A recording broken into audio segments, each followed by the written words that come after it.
Hello，大家好，我是 Tommy， 今天很高兴给大家分享最新的前沿技术内容。那么从今天开始我们就正式的学习 AI Agent 强化学习框架。微软在近期刚刚发布的这个 Agent Lightning。那首先我们先看一下这篇论文的一个发表，它是在8月5号刚刚发布的。同时呢，微软也开源了整个项目。那这个项目目前的关注度也有500多人了。在我研究完这个项目之后我觉得大家可以稍微重视一下这个项目，因为它目前在 Agent 训练领域是一个不错的一个选择。那如果说你没有时间来学习这篇论文，那么也可以呢在我的公众号看一下对这篇论文的一个解读。那这里呢我是提前给大家准备了一个非常详细的文档，这里面呢是包含了理论部分，同时也包含了一些实战部分的一个内容。首先我们先对这个项目做一个基本的了解。 Agent Lightning 它是由微软开源的这个 AI Agent 训练平台，它主要是通过零代码修改的方式为任意的 AI Agent 系统的引入强化学习优化的能力。那这个项目的创新点呢主要是在于这个 CS 的一个架构，也就是服务器和客户端的这种架构，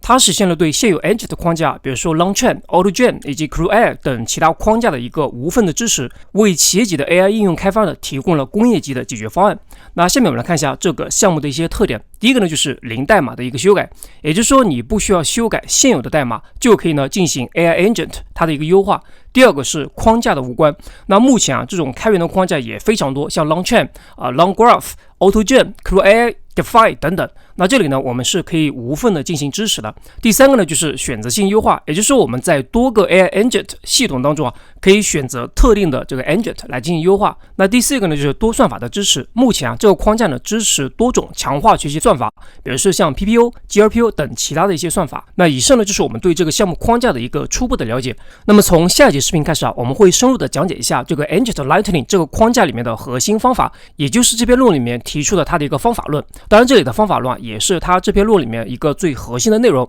好，那这期视频我们就先到这里，学无止境，一起加油，拜拜。